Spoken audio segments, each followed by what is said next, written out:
So we got some homework to be going over. Don't want to take a look at this stuff.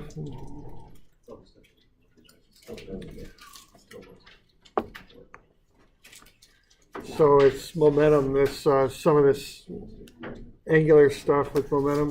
We got one with E in it, and then those four angular momentum problems too. All right, so the first one's 242. So we got these two objects that collide at the origin, and they end up in the location shown. And so what we want to be doing here is working backwards to find the velocities of them before the collision. Okay. So that's basically an accident reconstruction is the basics of that. Okay, that's the idea. So we got any questions on this particularly?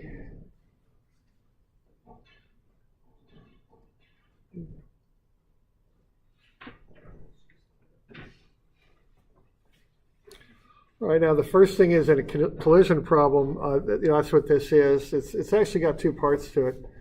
So we're going to use conservation of momentum.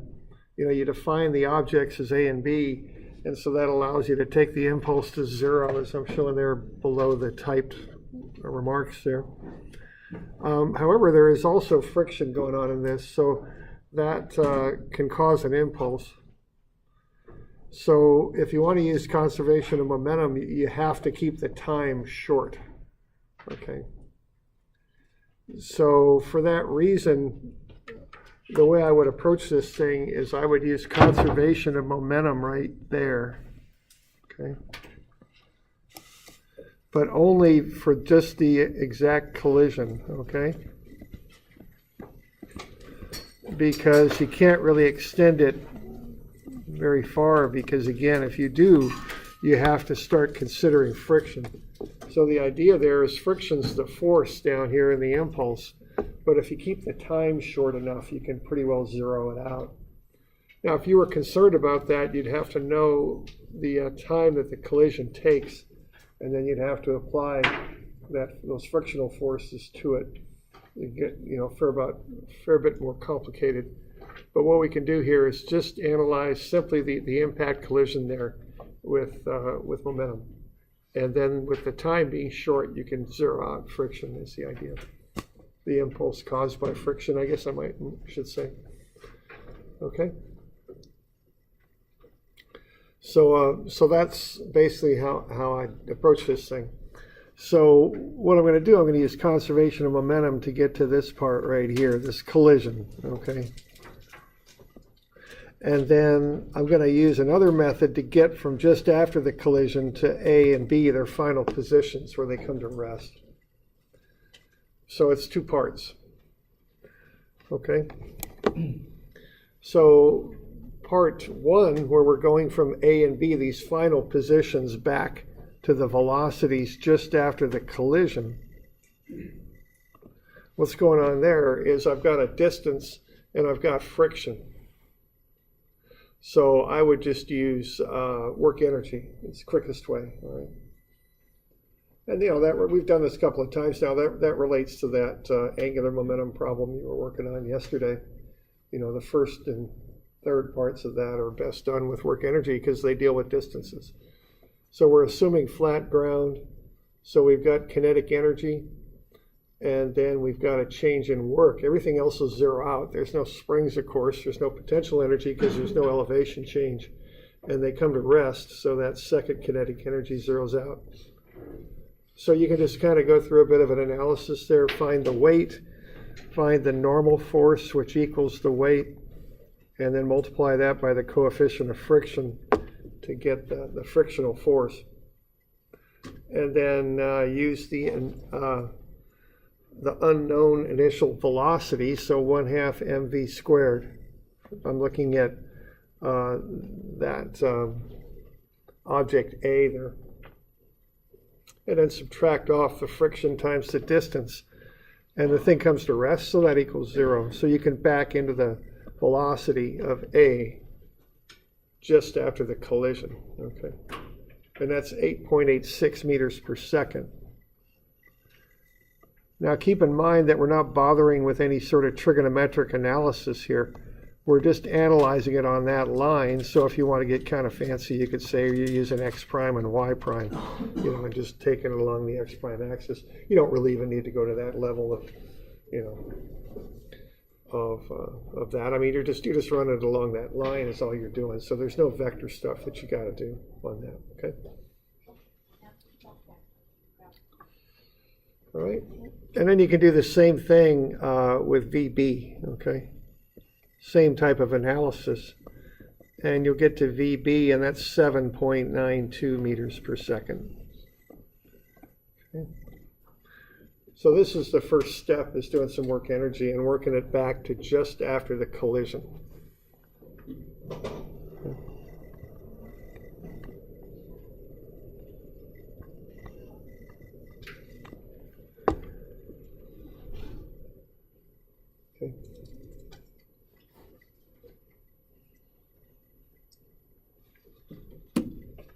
So, got any questions on that bit?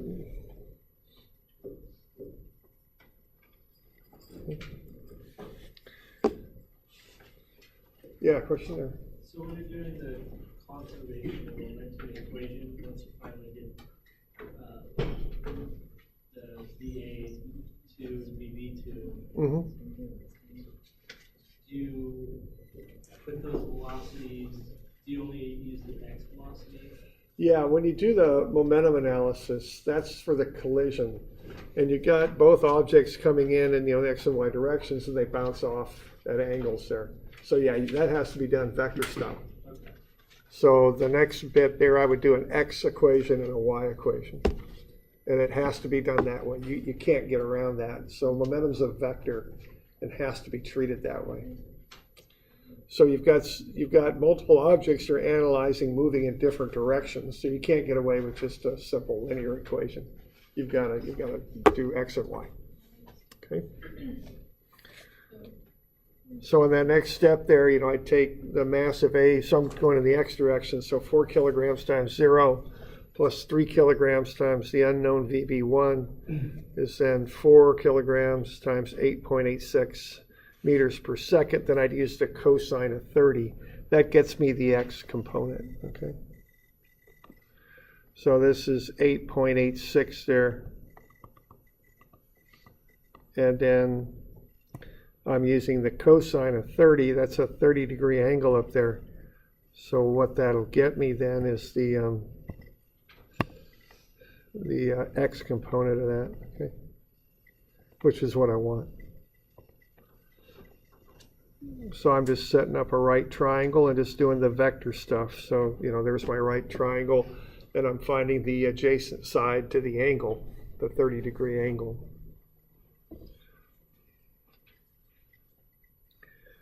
And that's just for A. And then I do the same thing for B. So with B, what I want is this x component. I guess I'll show it right there. Okay, and to get that, I'm going to take the hypotenuse, which is the actual velocity of that thing as it moves on that 20-degree angle with the negative y-axis. So that's that one right there, and this is 7.92. So on that one, I'm going to take sine of 20 times 7.92 to get that x component. So just watch your trig a little bit with that. You got the one with the x-axis, the 30-degree angle, but the 20-degree angles with the y-axis. So you just have to consider, how those things are oriented to get the proper components. So A zeroes out on that, and then B is times 3, and that gets you VB1, okay? And then you can do the same thing with VA1 and get 10. Okay. So that one's a two-step analysis.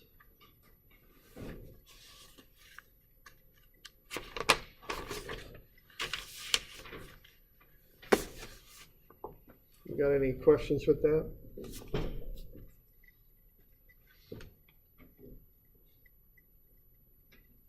Okay. So that's the first one there.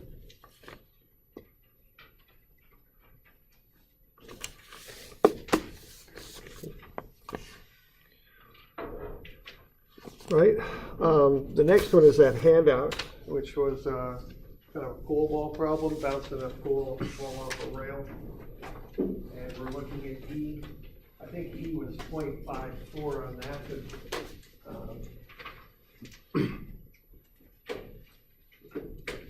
Anybody need a copy of this?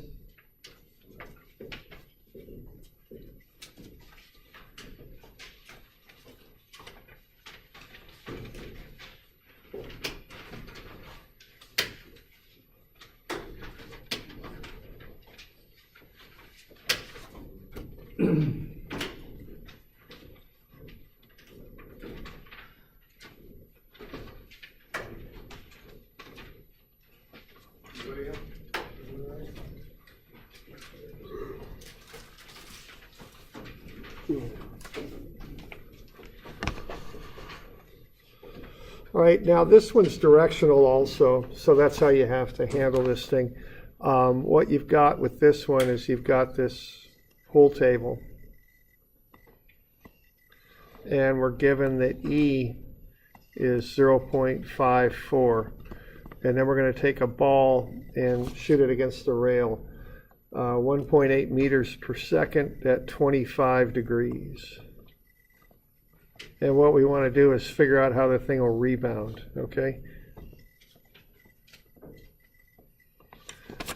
So there you go. All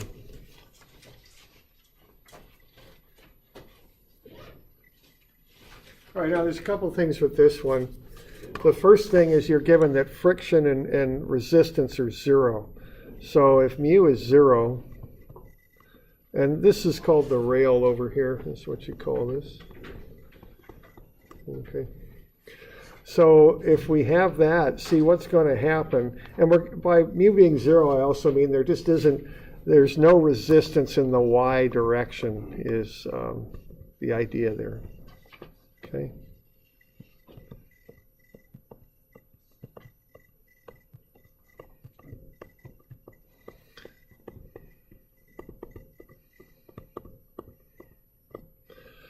All right, so what's going to happen here is you're going to want to vectorize the velocity. So you just got the angle there, 25 degrees, and then you just do the trig. You know, it's just a vector, just like any sort of vector you might have dealt with. Let's see here. There we go.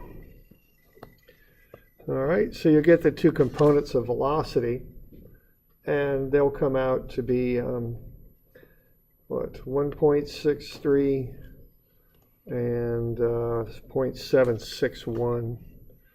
So 1.63 and 0.761. Okay, then the thing's going to hit the rail and bounce off. Okay, so that's what's happening with this thing. So it's going to come off like that. And we want to know what's it going to do when it bounces off. What's the angle and what's the velocity? All right, so when you look at that, what you're going to have is, again, you want to vectorize this thing. That's basically how you want to handle these things. So you're going to have this velocity here is the same thing as it is when it starts. So if there's no friction, there's no y resistance, that's 0.761. And then what you'd want to do would be to find the x component. And the x component is going to depend on E as it comes off the rail. So what you've got there is you're going to have E is equal to the final velocity minus the initial, minus the final difference in the final velocities divided by the difference in the initial velocities, okay? And you switch the order, you know. That'll be x. Okay, so I guess maybe to make that clear, I could just put some x subscripts on there because it's bouncing off the rail. Rail doesn't resist in the y direction, so all that's going to be going on in the x. All right. Now, when we've got a solid object, obviously that rail isn't moving, so these are going to zero out, see? So what you're going to have then is 0.54 is VA2x over VA1x, okay? So based on that, you can get VA2x. And that comes out to be 0.881.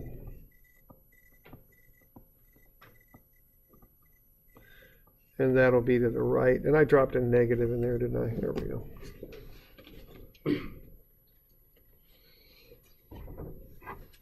Okay. So you're going to have the two components of VA2. So you could do the, get the magnitude and the direction of it pretty readily from there.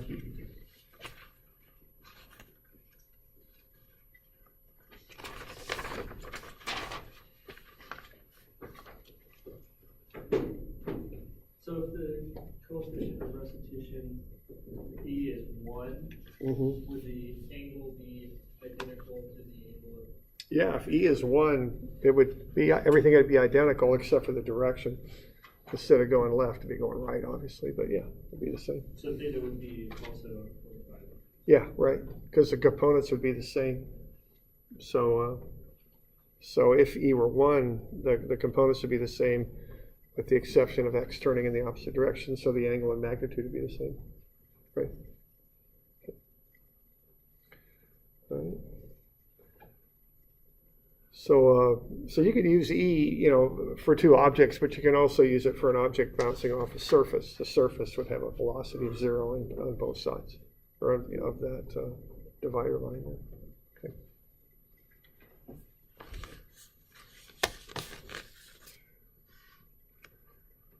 You doing okay with that? Okay.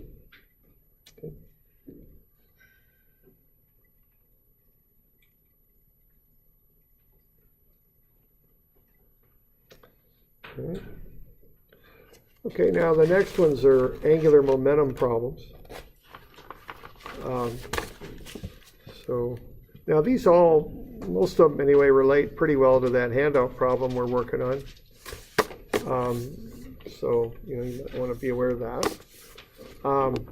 So let's kind of have a look.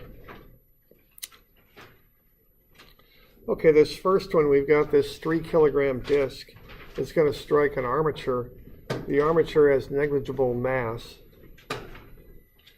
And after the collision, the disc and armature rotate about point A. Bearing at A has a frictional moment of 0.7 Newton meters. So how long does it take before everything stops moving? So what's going to happen here is that mass is going to stick to the armature, basically. So maybe it's got Velcro or something like that on it. I don't know, but it's going to do that, okay? And there's going to be friction acting on it. Okay, now the friction here is on the bearing. So the friction is going to resist the motion, and that'll be 0.7 Newton meters of moment. So a bearing, no bearing's perfect. So there'll probably be a roller bearing of some type in there, and that's going to have a moment that resists the motion at 0.7 Newton meters. Okay. So this is pretty straight up. I mean, what you got here, you got D1 mv1. It's I got the equation up there in blue. I guess I don't need to write it again. Okay, so there's the equation. Now you want to know when it stops moving, so that goes to 0. All right, so D, what that is like a moment arm, if you remember that from statics. So that would be 0.80 meters. Okay, that's, even though this mass hasn't hit the armature yet, when it does, the moment arm there will be 0.8 meters. Okay, so that relates a little bit to that problem you were working on yesterday, doesn't it? Okay. because it's going to have a moment arm of 0.8 meters. So you could go ahead and put that in there even as it approaches in a straight line. Okay. The mass you're given is 3 kilograms. And then the velocity is 2 meters per second. Again, that's just a linear velocity. But that is, even though this is angular momentum, the formula calls for linear velocity, v. Okay? You don't put angular velocity in there, you put linear velocity in there. That's what you do.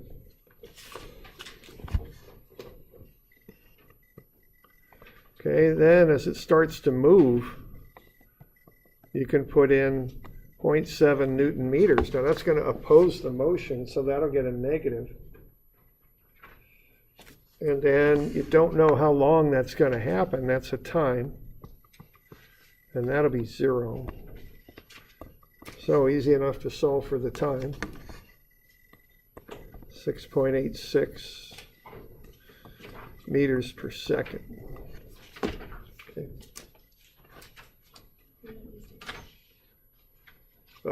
Yeah, probably would. Thanks.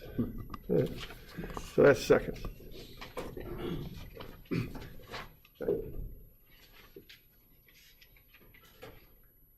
So that's the first one there.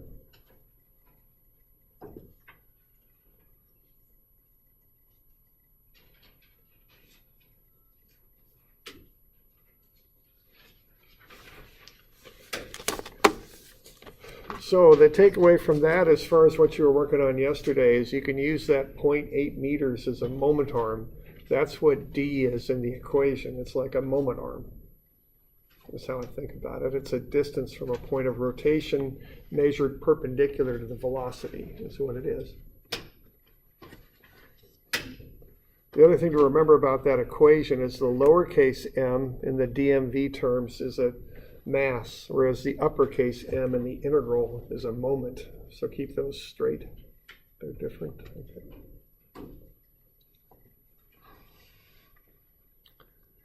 So we good with that? Doing all right?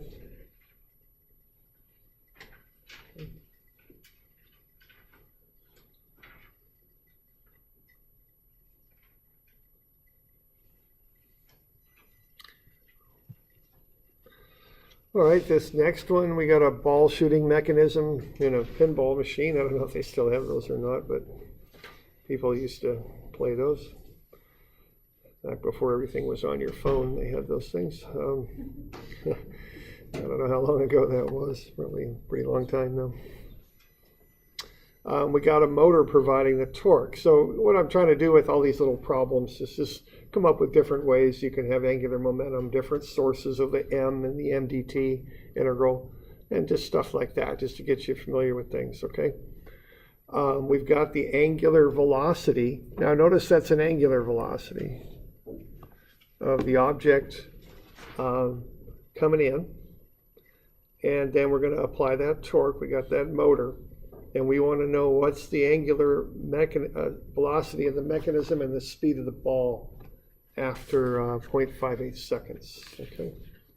Again, we're assuming the armature is very light and frictionless. So we're going to run that same equation at it, d1 mv1 plus the integral of mdt is d2 mv2. All right, now on this one, what you got d. Now d is the moment arm. Now, just important things about this. Stay in standard units because you're going to be comparing, a distance, a mass, and a distance per time to a force, a distance, and a time. So you can't be mixing units here. It won't work on you. Okay, so get into standard units. So instead of using 12 centimeters, I'm going to want to use 0.12 meters. Okay. And then, of course, you got the mass of the thing. It's 210 grams. Same deal there. Get into kilograms. So 0.21 kilograms. And then V. Okay. Now, again, this seems to be over the years that I've been teaching this. Yeah, you got to be careful on that. So you got 1.18 radians per second, but see, that isn't velocity. That's angular velocity, all right? So to make that into V, you've got to multiply it by the distance from the center of the motor. So that's that 0.12 meters again. All right, so there's your starting dmv term. So here's d, which is the moment arm. It's, it's not really a moment arm, but that's how I think about it because it's looked at and measured just like you would a moment arm. So I'll call it that. There's m for the mass. And what this is v is equal to r theta dot. If you're like your physics, maybe that would be called r omega, whatever you want to call it, it's angular speed. Now, notice here also a funny thing is d equals r. They're the same thing. We're kind of used to d meaning diameter, but it means moment arm, which equals the radius. So on that little equation there I'm using the common terms, d for that distance, and r for, r theta dot or r omega, whatever, but d equals r. They're the same thing in this equation. So remember that too, okay? So that's your starting angular momentum term. So you do want to, so the takeaway from this is you got to, watch it. V goes into that equation, and I know I've said that 20 times now, but I want you to remember it because people sometimes don't. And if you got omega or theta dot, whatever you want to call it, to turn it into V, you just multiply it by the radius, the distance from the point about which it rotates, okay? Measured perpendicular to the velocity, all right? So you might remember that for that thing we were working on yesterday too, okay? All right, so there's your starting term, all right? Now, what we got to do then is add, because see, this is putting impulse into that system. So that moment is increasing the velocity of the system. It's not friction. It's a moment coming out of that motor. It's increasing the speed. So that'll be a plus. And then you just want to put in the moment, capital M, times the time there. Okay? And then what you put in on the other side is you could say equals d2, because the distance, has increased. The mass, of course, doesn't change, but if you're ever doing fluid mechanics, you got to look at the changing mass, because the thing is the mass you're looking at is the fluid, and that can change. But here, our mass just stays the same, okay? And then you could do it either way. I just put in r theta dot, okay?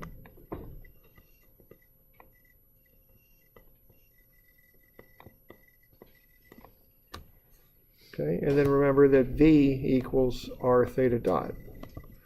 So by the time you do all that, you ought to come up with the fact that theta dot, and I know, you're probably used to physics, it's omega, it's the same thing, 2.66 is what you ought to get out of that. And then V is 0.718.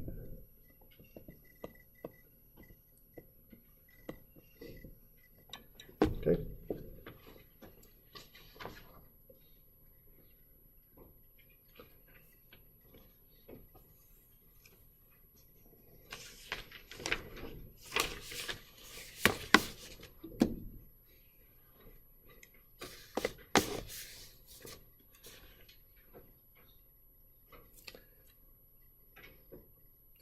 So you got any questions on that?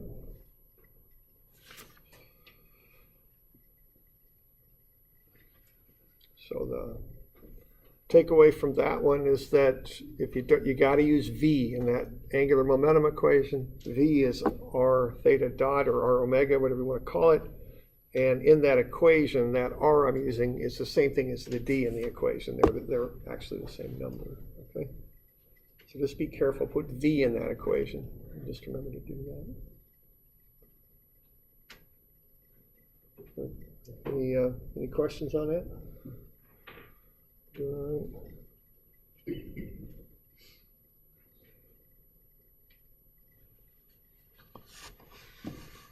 Okay.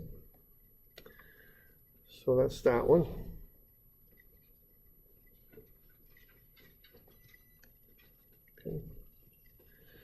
All right, the next one is this one, 263.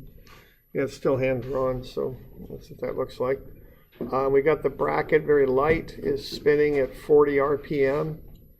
No friction about the base. Find the angular velocity of the bracket when the two masses slide out to the position shown. So we got two masses. The actual magnitudes of the masses are shown down here.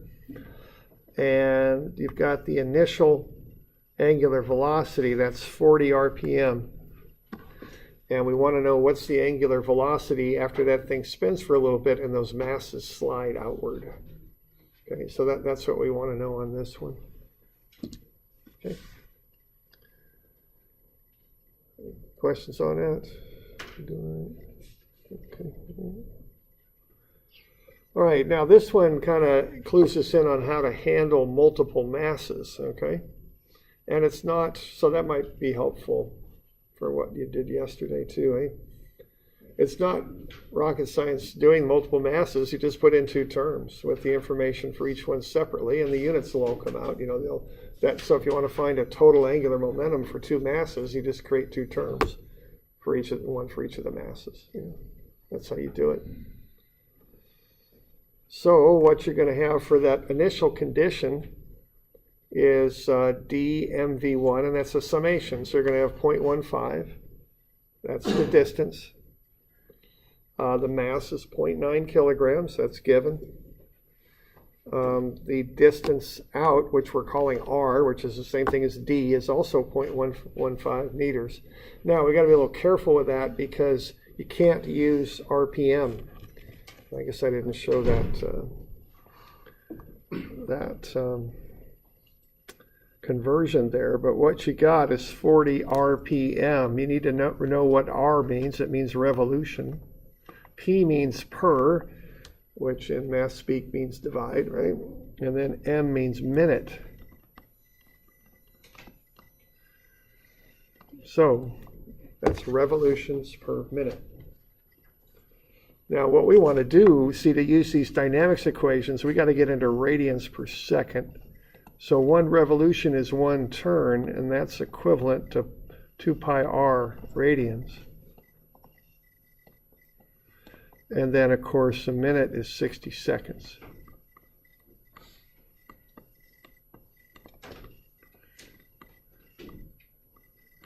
And that goes back about 5,000 years, I think. Someone decided to break things up into units of 60. So when you run those numbers, you'll get radians per second, and it's 4.189. Okay, so when you go into dynamics equations, unless you've got some conversions that'll kind of convert units for you, you've got to go in with an angular speed in radians per second if you're using the basic equations with no conversions built into them. Okay, so what I'm doing there is I'm taking r and theta dot. Okay. Now you can do the exact same thing for the other mass, and that'll get you a term. Now these things are sliding outward, but that's all going in and out towards the axis of rotation. See, as those things slide out, the axis of rotation's right there. So that's not going to cause any impulse or anything, okay? It's directed right in towards the axis, causes no moment about the axis. So there's no impulse there. All right, oh, looks like I had that conversion right down here, didn't I? There we go. Well, got it twice, so. All right, yeah, question there. Why did you use 0.32 meters twice on the right side equation? Okay, on the right side of the equation, I'm using it once for D. Then I got M, and then see, this equation calls for velocity. I want to solve for theta dot. And the other thing is the velocity of the one on the left doesn't equal the velocity on the one on the right, so I can't just throw a V in there because they're two different velocities. Oh, sounds a little familiar, doesn't it? Okay, so to handle that, what I got to do, I got to find V as r theta dot. So the commonality is spinning at one angular speed, see, because it's a solid bar. So I can put in a theta dot in there, okay? And then I can, use r theta dot to represent velocity. So that's how I can handle having two different velocities for the two different masses, see? So I got no impulse. So what I've got then is I've got dmv, which is really dm r theta dot, which again, d and r are the same thing, okay? So then I can solve for theta dot. It's 1.31 radians per second, and I can convert that back into RPM, 12.5.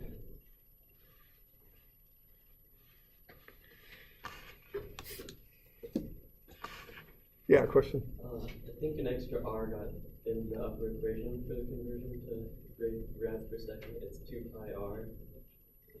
Where am I? Doesn't need to be a.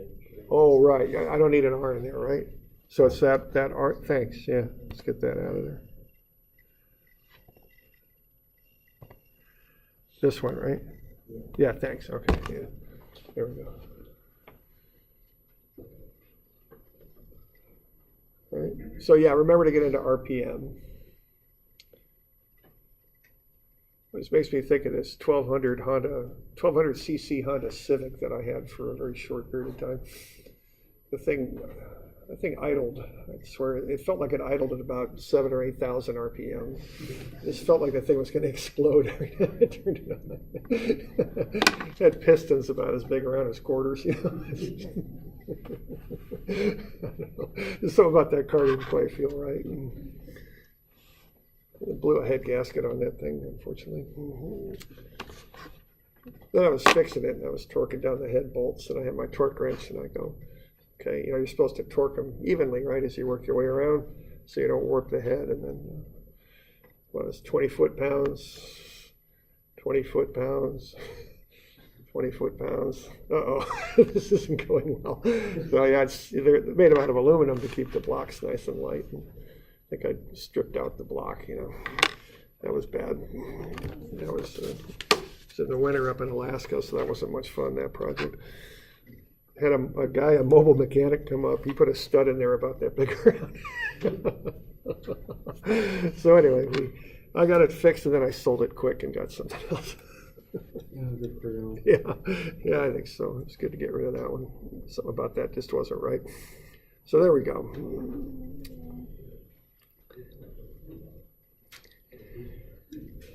All right, so we good on that one?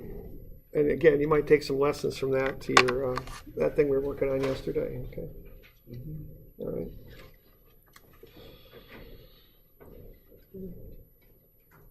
All right. So we're good.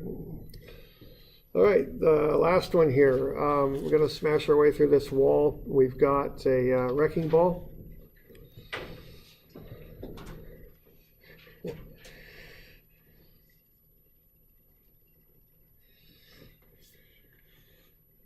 All right, now this is one of those two method kind of things, okay? So you've got that ball swinging through. Keep in mind that, you know, the forces acting on that thing are going to be gravity, and they're also going to be the force in the cable there that the ball swings on. So that force here goes in towards the center of rotation. So this force doesn't, well, actually there wouldn't, well, I guess it's starting to swing there. But anyway, you know, so that doesn't cause any moment. So that would, and keep in mind that the velocity is always perpendicular to that force. So when something's in a circular pattern like that, the force that keeps it moving in a circle, which in this case is that cable force, doesn't do any work because it's perpendicular to the velocity.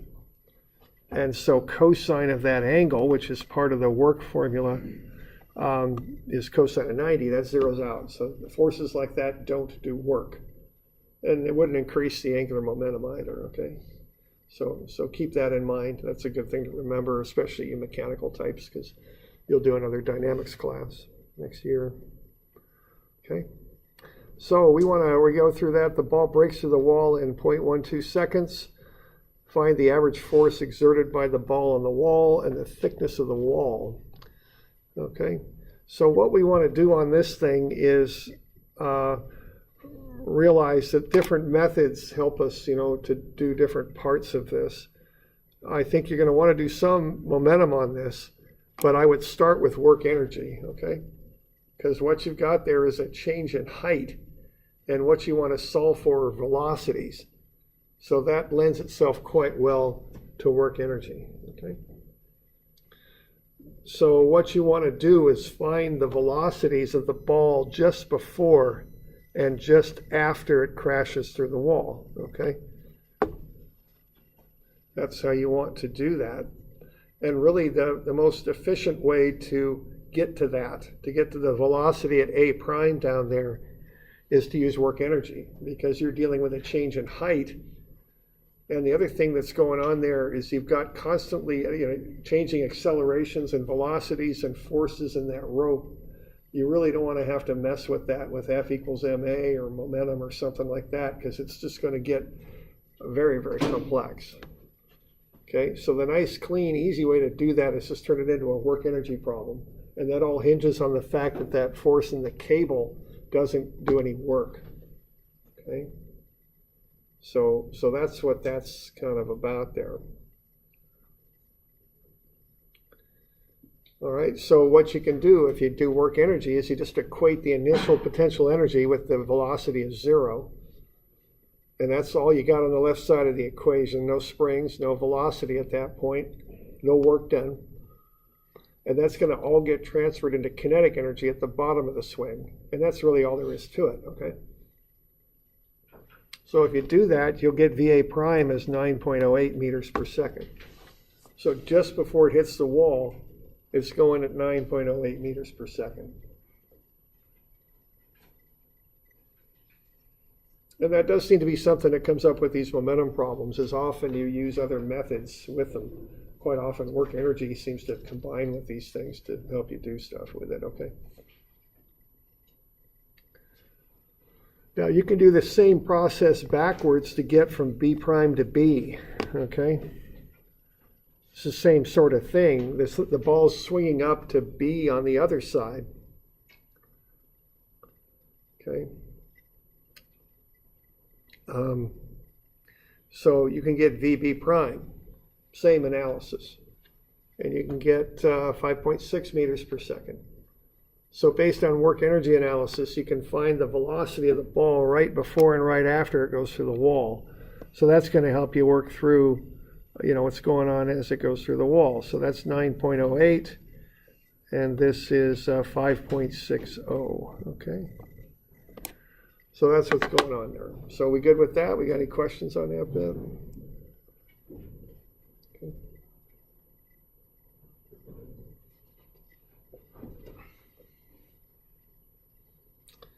All right. Now, what you can then do is you can do a momentum analysis through the wall, because you're given the time, and that's the tip-off to do that.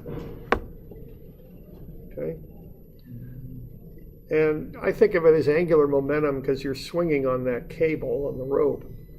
So DMV, you got that on the left and on the right. And then you've got the impulse going through. Now a moment is a force times a distance. So the force exerted by the wall on the ball is your force, okay?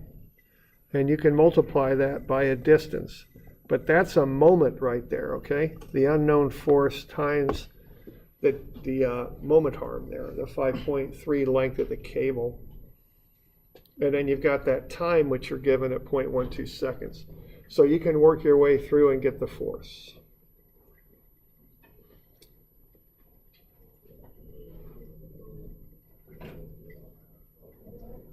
Is that a period or a comma? Where? The force. There. That's a comma there. Yeah, so it's 23,168 newtons. Okay. Okay.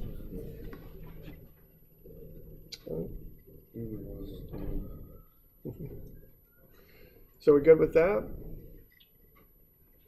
Now the thickness of the wall, there's many ways to do it. Just think of your 3 ways to analyze, motion. Or we got F equals ma, we got work energy,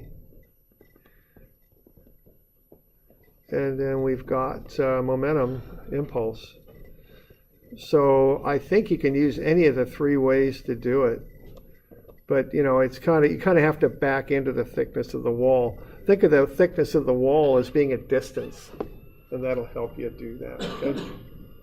So if you just think of the wall thickness as being a distance, you can use these methods and work your way into the thickness of the wall. How did you get V2 for that? The 5.6 was done by work energy, because you know how high the weight swings up here, and you know the velocity is 0. So you can find just the potential energy right there and equate that to the kinetic energy of the ball just after it comes through the wall.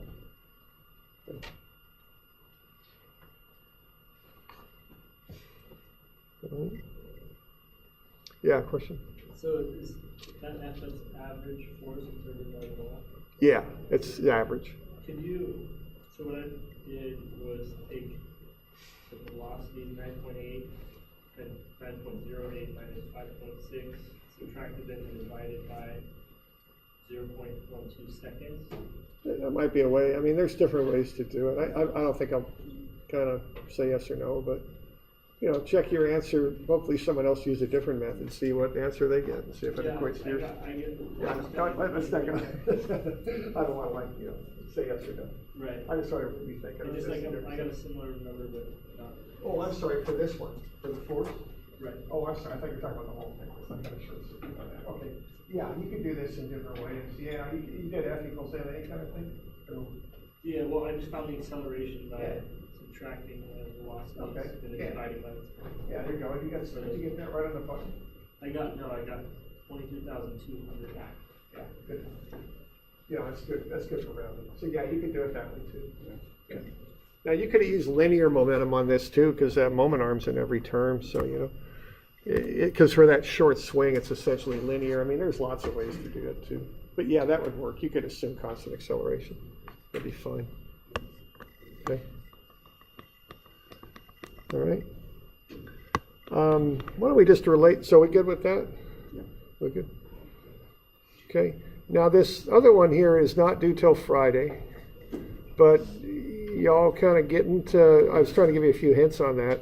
I mean, we all got to the fact that this thing coming in is it 8.17, I think, is what I remember. Okay.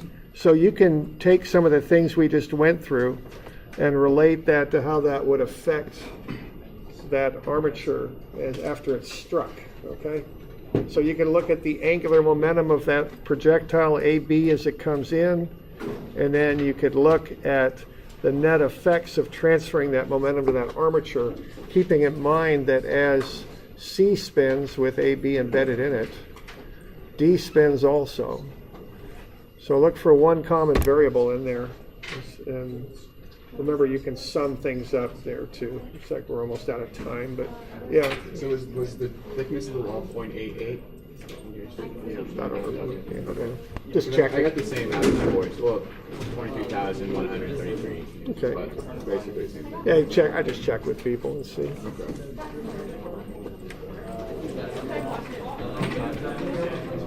Okay.